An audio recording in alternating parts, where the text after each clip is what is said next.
Dans notre dernière étude sur l'Apocalypse, nous avons parlé du jugement préliminaire qui a lieu dans le sanctuaire céleste. Nous avons vu comment ce jugement déterminera la destinée de chaque être humain. Dans ce jugement, un livre scellé par 7 sceaux est entre les mains de Dieu, et c'est à partir des informations contenues dans ce livre que le jugement pourra se faire. Uniquement Jésus est habilité à ouvrir ce livre. Pourquoi? Que contient ce livre mystérieux?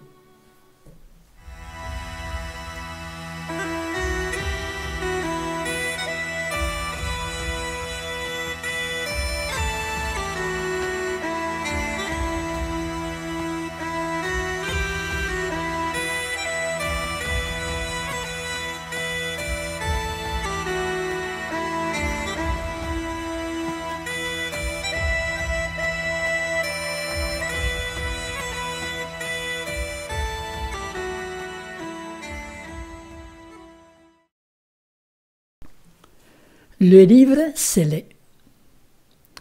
Nous allons nous intéresser aujourd'hui au livre scellé. Lisons Apocalypse 5.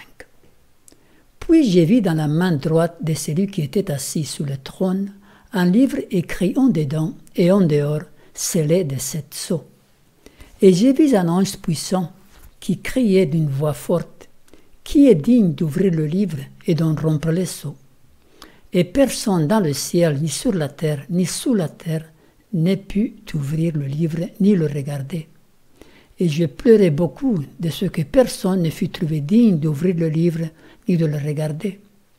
Et l'un des vieillards me dit: Ne pleure point, voici le lion de la tribu de Juda, le rejeton de David, a vaincu pour ouvrir le livre et ses 7 sceaux. Le livre scellé est le document qui va permettre de procéder au jugement. C'est Dieu le Père qui l'a dans sa main droite. Il ne peut être ouvert que par le lion de la tribu de Juda, c'est-à-dire Jésus, car c'est lui qui a payé le rachat par son sang. On pourrait comparer le livre scellé à un acte d'achat et de vente. Lisons Jérémie 32. Jérémie dit: La parole de l'Éternel m'a été adressée en ces mots. Voici Anamel, fils de ton oncle Shallum, va venir auprès de toi pour te dire: Achète mon champ qui est à Anathoth, car tu as le droit de rachat pour l'acquérir. Et Anamel, fils de mon oncle, vint auprès de moi, selon la parole de l'Éternel, dans la cour de la prison, et il me dit: Achète mon champ qui est à Anathoth, dans le pays de Benjamin, car tu as le droit d'héritage et de rachat. Achète-le. Je reconnus que c'était la parole de l'Éternel. J'achetai de Anamel, fils de mon oncle, le champ qui est à Anathoth, et je lui pesai l'argent, 17 cycles d'argent. J'écrivis un contrat que j'ai cacheté, j'ai pris des témoins, et j'ai pesé l'argent dans une balance. J'ai pris ensuite le contrat d'acquisition, celui qui était cacheté conformément à la loi et aux usages, et celui qui était ouvert. Et je remis le contrat d'acquisition à Baruch, fils d'Enrija, fils de Matshija, en présence d'Anamel, fils de mon oncle, en présence des témoins qui avaient signé le contrat d'acquisition, et en présence de tous les Juifs qui se trouvaient dans la cour de la prison. Et je donnai devant eux cet ordre à Baruch. Ainsi parle l'Éternel des armées, le Dieu d'Israël: Prends ces écrits, ce contrat d'acquisition, celui qui est cacheté et celui qui est ouvert, et mets-les dans un vase de terre, afin qu'il se conserve longtemps. Dans ce passage, on voit qu'il y a 2 contrats d'acquisition, un ouvert et l'autre cacheté ou scellé. C'est au verset 11. Lors d'un achat, il y avait 2 documents qui étaient rédigés. L'un était une copie ouverte qui restait entre les mains de l'acheteur et l'autre une copie scellée qui restait auprès des autorités pour pouvoir éventuellement y avoir recours en cas de litige. L'ouverture du document cacheté ou scellé ne devait se faire qu'en présence du propriétaire et elle servait à régler le conflit. Alors, avec cela en tête, transposons ceci à ce qu'on vient de lire au chapitre 5. Jésus nous a rachetés par son sang. Il nous a acquis. Il a conclu une nouvelle alliance avec ses disciples peu avant sa mort. Luc 22:20 nous dit « Il prit de même la coupe après le souper et la leur donna en disant « Cette coupe est la nouvelle alliance au Nouveau Testament, en mon sang qui est répandu pour vous. » Et c'est à la croix que le livre, ce livre de rachat contenant l'alliance, fut scellé. Maintenant, Apocalypse 5, c'est le jugement. C'est à l'occasion du jugement, lorsque Satan réclame ses sujets, que l'ouverture du livre s'est faite, afin de permettre de régler le conflit et de justifier le sang. Et c'est seulement Jésus, celui qui nous a achetés, qui peut ouvrir ce livre en présence des autorités. Quel est donc le contenu de ce livre duquel dépend le jugement? Nous pourrons dire que c'est la Bible céleste. C'est le livre où Dieu enregistre tout ce qui nous concerne pendant notre vie terrestre et tout ce qui est important en vue de ce jugement. Bien sûr, la Bible céleste contient beaucoup plus d'informations que la Bible terrestre. Là, dans sa main ouverte, s'est trouvé le livre, le rouleau de l'histoire des providences de Dieu, l'histoire prophétique des nations et de l'Église. Ici étaient contenues les paroles divines, son autorité, ses commandements, ses lois, tout le conseil symbolique de l'Éternel et l'histoire de toutes les puissances dirigeantes dans les nations. Dans un langage symbolique était contenu dans ce rouleau l'influence de chaque nation, langue et peuple, depuis le début de l'histoire de la terre jusqu'à sa fin. Dans ce livre scellé se trouvent donc les informations nécessaires pour procéder au jugement, l'histoire des providences de Dieu, l'histoire prophétique des nations, l'histoire prophétique de l'Église, les paroles divines, son autorité, ses commandements, ses lois, le conseil symbolique de l'Éternel, l'histoire de toutes les puissances dirigeantes dans les nations, l'influence de chaque nation, langue et peuple, la véritable histoire de notre planète Terre. Comme vous pouvez le constater, beaucoup d'informations est contenues dans ce livre scellé. Tout est minutieusement examiné et ceci est un processus d'accomplissement depuis 1844. C'est ici dans ce livre que nous pourrons un jour trouver les explications qui nous permettront de comprendre le pourquoi Dieu a permis certaines choses dans notre vie. Actuellement, notre vision est voilée, mais nous devons faire confiance à Dieu et par la foi croire que toutes choses concourent au bien de ceux qui aiment Dieu, de ceux qui sont appelés selon son dessein. Nous verrons consigné dans ce livre le pourquoi de toutes nos perplexités actuelles. Quelle merveilleuse assurance, quel réconfort pour notre âme meurtrie. Dieu est fidèle et nous devons lui faire confiance. Tout est enregistré dans le ciel, car Dieu est pur, transparent. Il ne fait rien de trouble ni d'opaque. Sa justice, son amour seront exaltés à la fin du jugement, car tout l'univers aura compris qu'il est amour, que tout ce qu'il a fait ou permis sont des actes d'amour. C'est pourquoi toutes ces informations sont nécessaires pour procéder à ce jugement et revendiquer ou justifier Dieu. On voit plusieurs scènes similaires pendant ce jugement, surtout à la fin, comment toutes les créatures se prosternent devant le trône et reconnaissent sa justice, sa transparence. Versets 13 et 14. J'ai entendu aussi toutes les créatures qui sont au ciel et en la terre et sous la terre et dans la mer et toutes les choses qui sont, disant à celui qui est assis sous le trône et à l'agneau, soit louange, honneur, gloire et force au siècle des siècles. Et les 4 animaux disaient Amen. Et les 24 anciens se prosternèrent et adorèrent celui qui est vivant au siècle des siècles. Le livre scellé contient aussi le testament de l'héritage. Dieu a conclu une alliance avec son peuple. Il lui promet son aide et il lui prépare un héritage, le royaume des cieux. Jésus disait, « Venez, vous qui êtes bénis de mon Père, prenez possession du royaume qui vous a été préparé dès la fondation du monde. » Voilà l'héritage. Le document de l'héritage s'appelle un testament et c'est la parole de Dieu. C'est elle qui contient toutes ces clauses. Son original céleste est le modèle de la copie que le prophète écrivit sur la terre. Puisque c'est le document original, il est gardé scellé pour n'être ouvert que lors du jugement, pour pouvoir ainsi vérifier si la copie ouverte que les chrétiens portent sur la terre est conforme. Au jour des expiations, seuls les péchés confessés étaient purifiés. Lors du jugement céleste aussi, le témoignage de ceux qui se disent chrétiens est analysé et leurs péchés sont effacés des registres célestes. Ainsi, quand le livre original céleste est ouvert, on peut vérifier que la vie des chrétiens est en harmonie avec lui.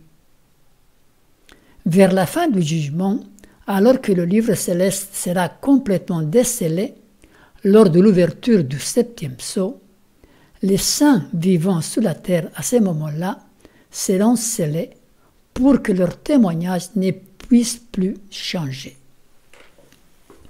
Apocalypse 8, verset 1 nous dit « Quand il ouvrit le 7e sceau, il y eut dans le ciel un silence d'environ une demi-heure.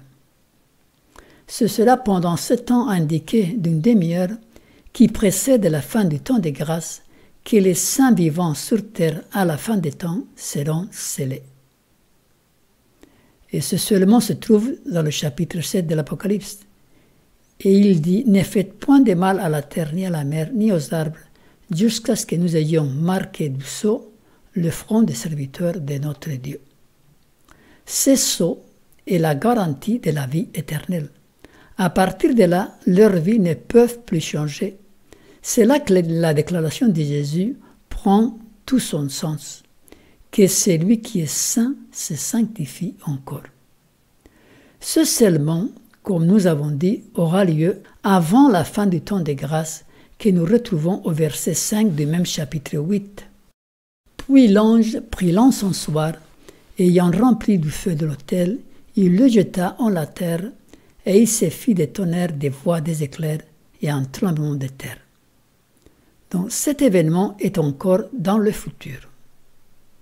Cet encensoir qui est jeté sous la terre représente les intercessions de Jésus. Une fois le temps de grâce fini, l'intercession cesse. Donc il y aura l'ouverture du 7e sceau, le scellement des saints vivants et la fin du temps de grâce, dans cet ordre-là. Le livre des vies. Dans les visions du prophète Daniel, nous voyons la scène de ce même jugement, et il nous est dit que les juges s'assirent et les livres furent ouverts.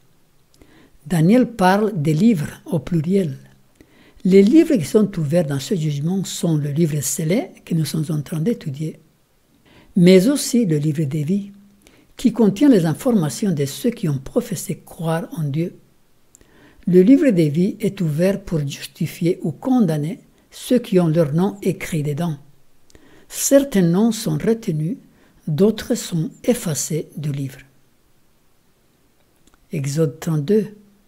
Pardonne maintenant leurs péchés, sinon efface-moi de ton livre que tu as écrit. L'Éternel dit à Moïse, c'est celui qui a péché contre moi que j'effacerai de mon livre. Ce jugement correspond à la purification du sanctuaire ou Yom Kippour, où les péchés du peuple étaient enlevés du sanctuaire par le sang du bouc expiatoire. Ensuite, ces péchés étaient confessés sur l'autre bouc, le bouc émissaire, ou celui des Azazel, qui les emportait dans le désert. Ici, dans le sanctuaire céleste, les péchés de ceux qui sont sauvés sont effacés définitivement lors de l'examen de chaque cas, et ils seront placés sur Satan, l'antitype d'Azazel, au début du millénium. Les noms effacés du livre des vies le sont parce qu'ils avaient des péchés enregistrés qui n'avaient pas été confessés. Combien c'est important de confesser humblement nos péchés devant Dieu. Donc, dans le jugement d'instruction, deux choses sont effacées du livre des vies, soit des péchés, soit des noms. Acte 3,19 nous dit « Repentez-vous donc et convertissez-vous pour que vos péchés soient effacés, afin que des temps de rafraîchissement viennent de la part du Seigneur. » Donc, à un moment donné, les péchés seront effacés des registres célestes. Apocalypse 3,5 nous dit « Celui qui vaincra sera revêtu ainsi des vêtements blancs. Je n'effacerai point son nom du livre des vies, et je confesserai son nom devant mon Père et devant ses anges. » Les noms de tous ceux qui portent le nom de Christ devront passer en jugement. Ce jugement a débuté avec Abel, le premier mort et nos premiers parents, et il finira avec les saints vivants. À la fin, ceux qui seront vivants lors de la dernière génération seront appelés à passer en jugement, pas personnellement ou physiquement, bien sûr, mais au travers leur conscience. Et tout ceci avant la fin du temps de grâce, avant même le scellement. Donc il y aura le jugement des vivants, l'ouverture du septième sceau, le scellement des saints vivants et la fin du temps de grâce, dans cet ordre-là. Ce premier jugement d'instruction ou préliminaire tranchera entre ceux qui seront sauvés et ceux qui seront perdus. Les perdus seront jugés pendant le millénium devant l'univers et après le millénium personnellement. L'apôtre Paul nous dit « Car il nous faut tous comparaître devant le tribunal de Christ, afin que chacun reçoive selon le bien ou le mal qu'il aura fait, étant dans son corps. » Paul nous dit clairement que chacun comparaîtra devant le trône de Dieu individuellement. Les sauvés vivants de la dernière génération, avant la fin du temps de grâce, d'après ce qui est écrit dans le livre des vies les concernant, et les perdus après le millénium, personnellement, devant le trône de la divinité, d'après ce qui est consigné dans les livres. Apocalypse 22 nous dit « Et j'ai vu les morts, les grands et les petits, qui se tenaient devant le trône. Des livres furent ouverts, et un autre livre fut ouvert, celui qui est le livre des vies. Et les morts furent jugés selon leurs œuvres, d'après ce qui était écrit dans ce livre. » À cette occasion, pour le jugement des réprouvés, un autre livre est ouvert, c'est le livre des morts, dans lequel sont consignés les noms des infidèles, de ceux qui n'ont pas cru ni obéi à Dieu. Remarquez que le livre des vies est aussi ouvert dans ce jugement, car parmi les réprouvés se trouvent des croyants de profession, dont les noms ont été effacés du livre des vies. C'est pourquoi ce livre est ouvert pour vérifier qu'aucun des réprouvés ne se trouve inscrit dans le livre des vies de l'agneau. Et c'est la pure justice. Chacun comprendra le pourquoi de son sort éternel. Il n'entrera chez elle, dans la Nouvelle Jérusalem, rien d'essuyé, ni personne qui se livre à l'abomination et au mensonge. Il n'entrera que ceux qui sont écrits dans le livre des vies de l'agneau. Uniquement ceux qui ont leur nom écrit dans le livre des vies vivront pour l'éternité. C'est pourquoi il porte ce nom, le livre des vies, car il contiendra à la fin du jugement uniquement les noms de ceux qui vont hériter la vie. Il est aussi appelé le livre des vies de l'agneau, car c'est l'agneau qui les a rachetés. Par contraste, le livre des morts contiendra les noms de ceux qui mourront éternellement. Dieu juge avec justice. Tous les actes des hommes sont enregistrés. Nous ne serons pas jugés par des idées ou des philosophies, mais par des faits concrets. C'est pourquoi tout est enregistré dans le ciel. Et les morts furent jugés selon leurs œuvres, d'après ce qui était écrit dans ce livre. Alors le roi dira à ceux qui seront à sa droite, « Venez, vous qui êtes bénis de mon Père, prenez possession du royaume qui vous a été préparé dès la fondation du monde, car j'ai eu faim et vous m'avez donné à manger, j'ai eu soif et vous m'avez donné à boire, j'étais étranger et vous m'avez recueilli, j'étais nu et vous m'avez vêtu, j'étais malade et vous m'avez visité, j'étais en prison et vous êtes venus vers moi. » Donc, il y aura la fin du millénium, comparution des réprouvés devant le trône individuellement. Les réprouvés seront jugés d'après le livre de la mort. Le lac de feu qui détruit les péchés, les pécheurs et toute la terre. Et ensuite, la création de la nouvelle terre. Dieu a mis une conscience en chaque être humain. La conscience est la voix de Dieu qui nous parle. Ultimement, sera la conscience qui nous jugera. Nous savons très bien quand nous faisons le bien ou le mal. Jean 8, 9. Quand ils entendirent cela, accusés par leur conscience, ils se retirèrent un à un, depuis le plus âgé jusqu'au dernier, et Jésus resta seul avec la femme qui était là au milieu. Donc la conscience, elle nous approuve ou elle nous réprouve. L'apôtre Paul nous dit, « Tous ceux qui ont péché sans la loi périront aussi sans la loi, et tous ceux qui ont péché avec la loi seront jugés par la loi. » Ce ne sont pas en effet ceux qui écoutent la loi qui sont justes devant Dieu, mais ce sont ceux qui la mettent en pratique qui seront justifiés. Quand les païens qui n'ont point la loi font naturellement ce qui prescrit la loi, ils sont eux qui n'ont pas la loi, une loi pour eux-mêmes. Ils montrent que l'œuvre de la loi est écrite dans leur cœur, leur conscience en rendant témoignage, et leurs pensées s'accusant ou se défendant tour à tour.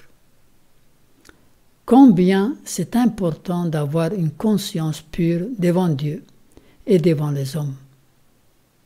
C'est pourquoi je m'efforce d'avoir constamment une conscience sans reproche devant Dieu et devant les hommes. Le pardon est à notre portée par le sacrifice de Jésus. Approchons-nous donc avec assurance du trône de la grâce, afin d'obtenir miséricorde et de trouver grâce pour être secourus dans nos besoins. Ne tardons pas à nous mettre en règle avec Dieu, car nous ignorons ce qui peut nous arriver demain. Résumons. Le livre scellé contient toutes les informations nécessaires pour procéder au jugement. Il est ouvert justement pour le jugement qui a commencé au jour du Yom Kippour céleste. Ce livre contient aussi le document de l'héritage, le Testament, le Nouveau Testament. Lors du jugement, les péchés des justes seront effacés définitivement du livre des vies. Par contre, les noms de ceux qui n'ont pas confessé leurs péchés seront aussi effacés du livre. Le livre des vies ou le livre des vies de l'agneau contiendra à la fin du jugement uniquement les noms de ceux qui vont hériter la vie éternelle. Nous devons être en règle avec Dieu à tout instant pour que nos noms ne soient pas effacés du livre des vies de l'agneau.